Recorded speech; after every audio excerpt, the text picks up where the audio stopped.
Hi, and welcome back to the ghbond channel. Last night I struggled against fatigue to put out a video to keep you updated on what's going on with Richard Heart World. Shortest lived useful video I've ever made. By this morning it was obsolete. So let's look at this first tweet that Richard Hart put out this morning. PulseChain update for non-English speakers.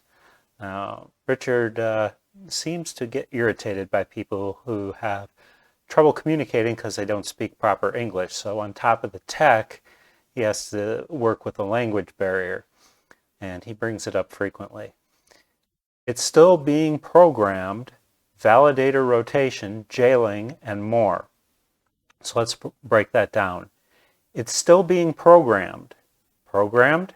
And previously he told us that his devs had found some errors and they were fixing errors. Now it's being programmed. Being programmed means something very specific. It means that they've taken on additional content. Software is that way. You look at it and say, oh, it works, but wouldn't it be great to do this? And wouldn't it be great to do? And we should really take care of that. And so his devs have talked him into adding content, which means more programming. And when you do more programming, I think you got to do more testing. Validator rotation. Now, as you know, validators are the people who validate the transactions on the blockchain. Very important to the health of the blockchain. They're basically what allows it to be trusted and real. So validator rotation is the algorithm which controls how validators are rewarded and how they are assigned to validate the transactions on the blockchain. Jailing is related to that. Jailing means if you have a validator who's inactive, who's not doing his job. I think when we started we had problems, and Richard said he had some lousy validators on the chain, and then he got some good validators. This is on the test chain, and things got better. So in the real world, on the real chain, we want to have a jailing technique, which means that if a validator is not doing his job correctly, you jail him and he's no longer on the rotation. Now, jailing doesn't need to be permanent. Perhaps the validator had a software issue or power failure or whatever. Usually there would be a means of appealing your jail sentence and they could get back out of jail, but that's what jailing is about. And more, meaning that there's other additional content. So we've gone from being complete with the sacrifice balances and now just fine-tuning the final few items and launching the PulseChain to new content. Now, what does that mean for launch date? It puts it in a TBD state, meaning it could go on a month, 2 months. Not saying it will, it could be ready next week.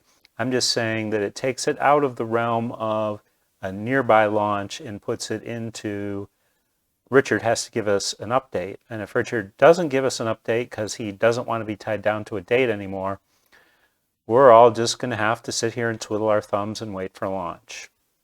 So that's on my update. And now I have one other tweet here that I haven't talked about. This is on a separate topic. This is more philosophical. For those of you who don't want to hear anything that doesn't have a pulse in front of it. Richard put out a little poll here. In a bear market, you should buy, sell. I think that check mark means that I voted for sell. Or how do English working? Another slap at people who haven't got a very good grasp of the English language. In a bear market, 75.5% say you should buy. Okay, that's in a bear market. So in a bull market, you should sell? I guess he didn't provide enough information to properly answer the question. But I would say in general, in a bear market, the trend is down. Therefore, in order to maximize your odds of a winning trade, you want to be trading from the short side, meaning you want to be selling short, buying bear market ETFs, because the trend in that case is down And when you trade, you want the wind at your back. If you don't like selling, you feel it's un-American, whatever, you're in luck, as long as you're patient, because bear market rallies are usually very sharp, very rapid, and very rewarding. But you have to sit patiently and wait for them. You have to call them correctly. But once you're in one, it's like a tsunami wave. It's nice. It's going to take you quickly. But don't overstay your welcome, because after all, it's just temporary. We've had a couple of them so far in this bear market that were been very big retracements. They happen very fast, so you can go that way. In a bull market, you can screw up. You can buy the 6 stocks and 3 of them will be the wrong stock, but the other 3 take off. But the ones that were wrong don't hurt too bad because it's a bull market and everything's going up. So even your mistakes work out okay. In a bear market, it's the opposite. Even your good trades get punished. So you definitely would not want to be buying. So why is everybody marking buy? Wall Street has sold them a bill of goods. Wall Street wants you to buy when it's going up. They want you to buy when it's going down. They want you to buy, because it's their product. The stocks are their product, and they want you to buy. It's going down, must be time to buy. Now, there is some truth to that. After all, when stocks go down, Warren Buffett, one of the greatest investors, does buy. But there's a reason for that. He's chosen his companies carefully. He's not trading a ticker. He's done his research. He has specific criteria that he looks for when he evaluates a company. And when a company meets all those criteria and he's studied it and he's convinced that it's going to be a great company, a company that he wants to own for the rest of his life, because that's how he looks at all his stocks, then he determines that he wants to buy. Once he's determined that he wants to buy, he looks at the price. If it's not a reasonable price, maybe he doesn't buy, or maybe he buys small. When the stocks he already likes go into a bear market and start to drop in price, Warren springs into action and puts his idle cash to work. The deeper the price falls, the more he'll buy.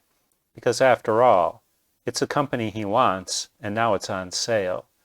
So that's why I say that question doesn't necessarily have the right context. Buying can be okay in a bear market if you're buying with the right mindset. But in general, when the trend is down, you should be selling. Just my opinion, for what it's worth. Till next time, this is ghbond saying, when PulseChain, Richard? So long.